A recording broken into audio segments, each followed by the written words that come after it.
poskusov v zgodovini znanosti. Od vseh mojih odkritij bo ojačevalni oddajnik najbolj dragocen za prihodnje generacije. S pomočjo mojega brezžičnega oddajnika bodo povsod reproducirali človeški glas in sliko. Tovarne, oddaljene tisoče kilometrov od slapov, bodo prejemale električno energijo. Leteči stroji bodo neprestano krožili okoli Zemlje. Spoštovane gospe in gospodje, spoštovani predsednik Republike Slovenije Borut Pahor, predstavniki diplomatskega zbora, cenjeni gostje, dober večer. Dobrodošli na otvoritvi razstave Nikola Tesla, človek prihodnosti, ob 160. obletnici njegovega rojstva, ki jo je Cankarjev dom pripravil v sodelovanju z muzejem Nikole Tesle v Beogradu. Začeli smo z glasbeno, morda je celo bolje reči z glasbeno-tehnično točko Janeza Dovča. Temo iz simfonične pesnitve Tako je govoril Zaratustra Richarda Straussa iz leta 1896. To je časa, ko se je Tesla posvečal raziskavam rentgenskih žarkov in radijske tehnike, je Janez izvedel na tako imenovani Tesla Coil, po naše Teslov transformator, ki ustvarja visokofrekvenčne tokove visokih napetosti in očitno je uporaben tudi kot glasbilo. Razelektritive te visoke napetosti v ozračje, to so atraktivne umetne strele, ki ste jih videli, je moč krmiliti tako, da se odvijajo z določeno frekvenco. In tako je moč ustvariti glasbo. Instrumentu rečejo tudi zeusafon ali glasbena strela. No, v nizu dogodkov, ki bodo spremljali to razstavo, odprta bo do 6. novembra, bo Janez Dovč oktobra izvedel celovečerni komentirani glasbeni performance, v katerem bo osvetljeval ne le glasbo kot nocoj, temveč tudi genialnost in vizionarstvo Nikole Tesle. Nikola Tesla je namreč predvsem tlakoval pot za 20. stoletje, za stoletje novega človeka. Tista, ki je tlakovala pot razstavi, ki jo odpiramo, pa je generalna direktorica Cankarjevega doma Uršula Cetinski, poljudno vabljena k besedi.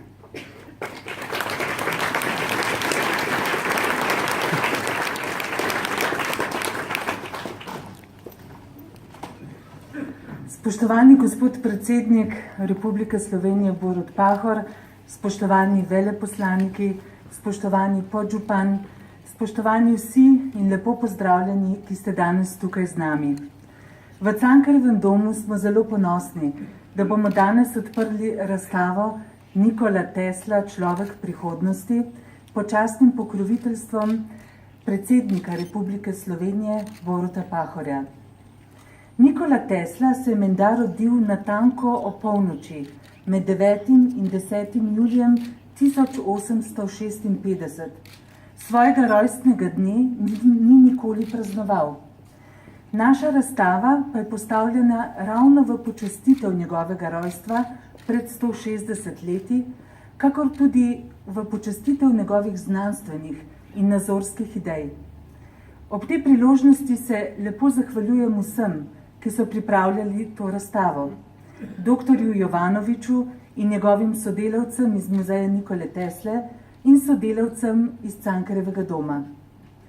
Razstavo so omogočili Ministrstvo za kulturo Republike Slovenije, potem zlati pokrovitelj razstave Comtrade, srebrni pokrovitelj razstave Energetika Ljubljana, zahvaljujem pa se tudi medijskemu pokrovitelju časopisu Delo. Najlepša hvala vsem, ki ste prispevali, da je ta razstava danes z nami. Hvala lepa.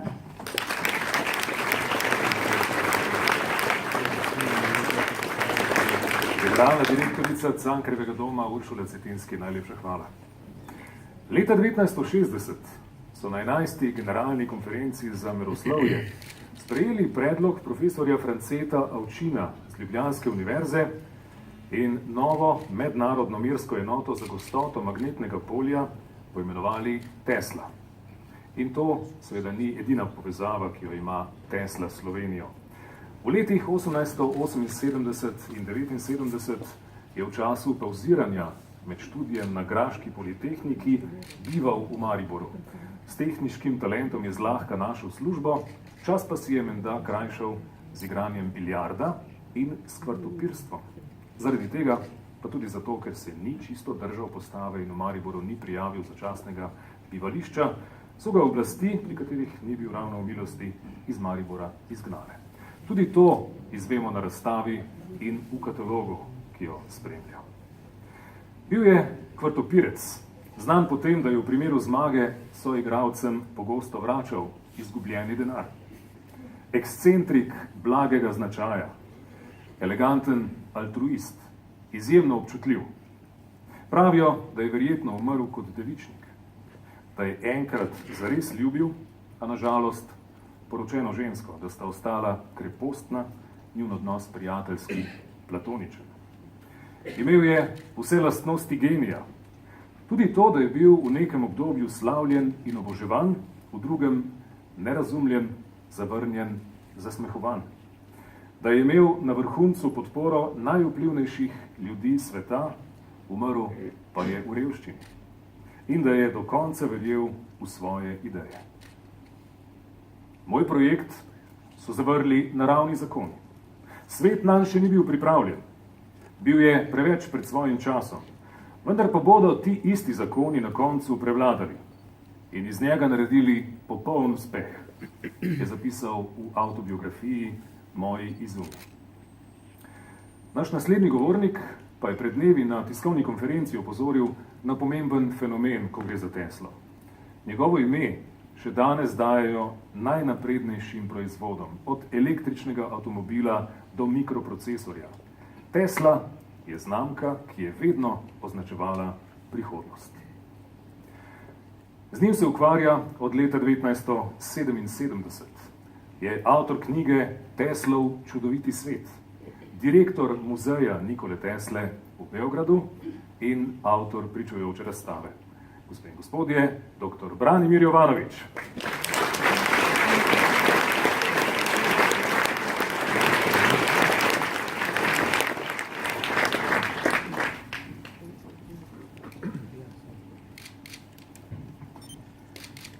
Poštovani gospodine predsjedniče, vaše ekscelencije, dame i gospodo.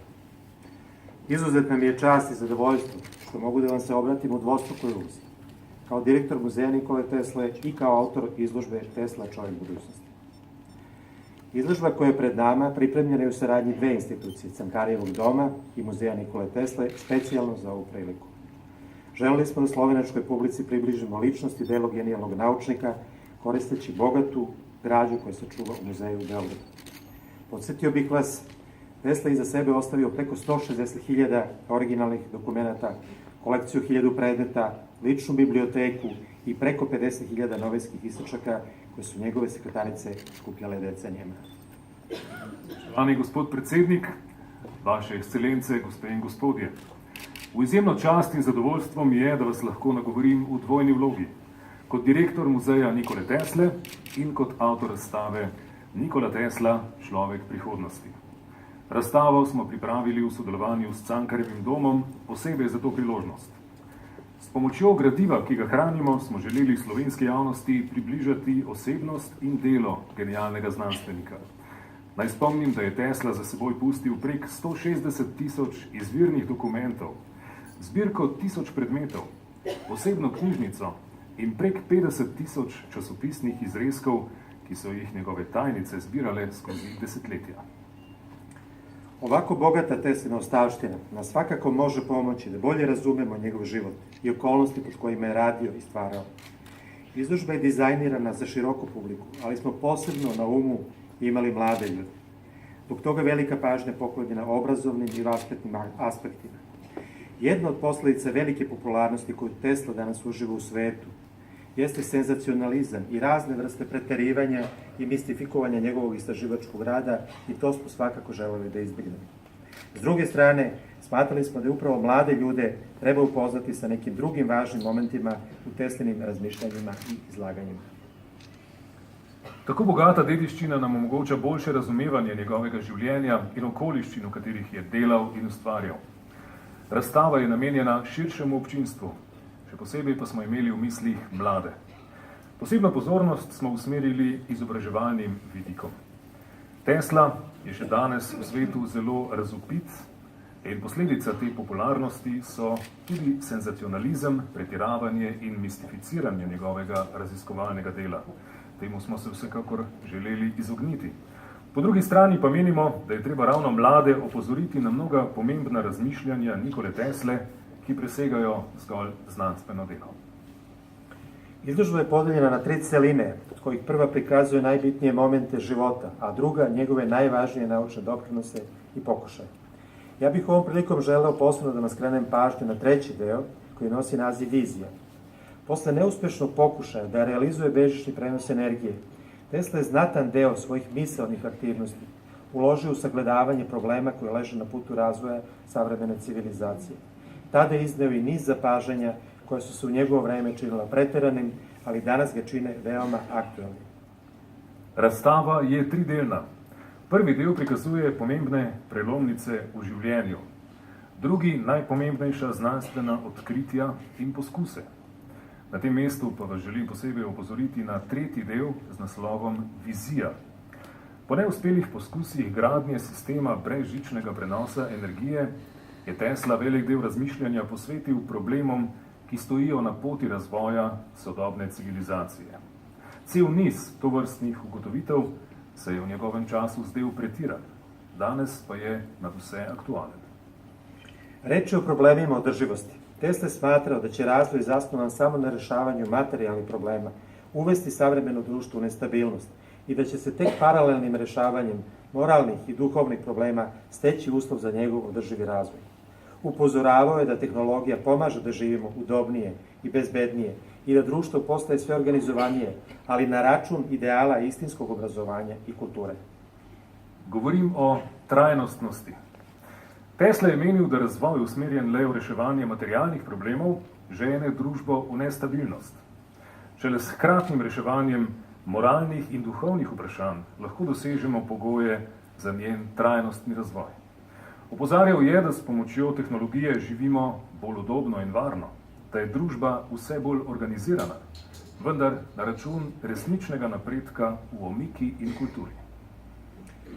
Čini mi se da upravo ovakva razmišljanja opravdavaju atribut koji smo dodelili Tesli u naslovu izložbe, čovek budućnosti. Teslina živa misao nas upozorava.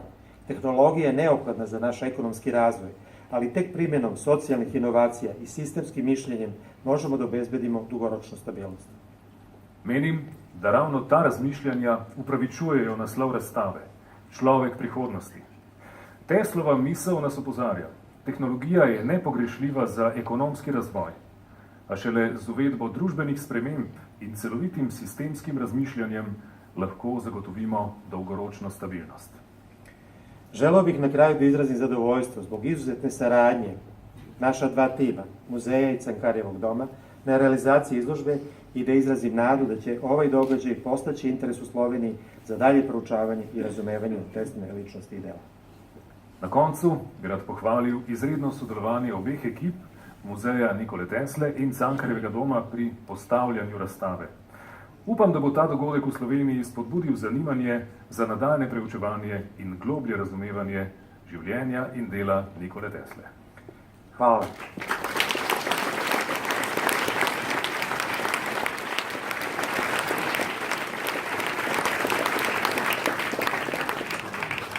Dr. Branimir Jovanović, najlepša hvala.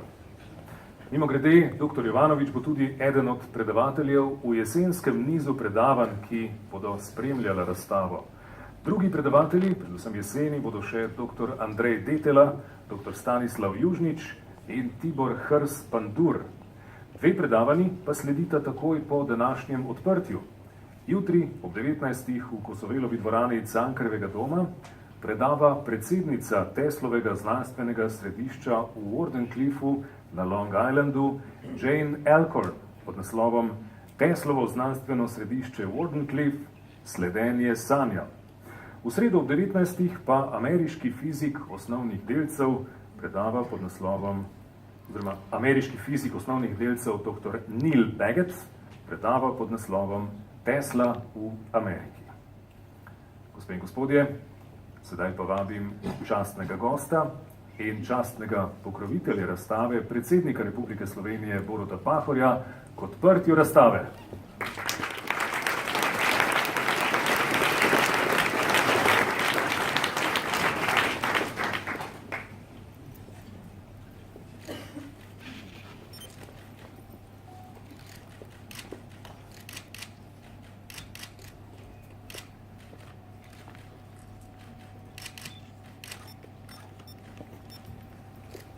Najlepša hvala.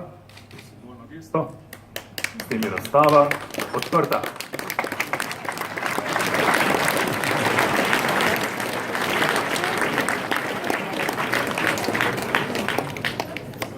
Najlepša hvala predsedniku Republike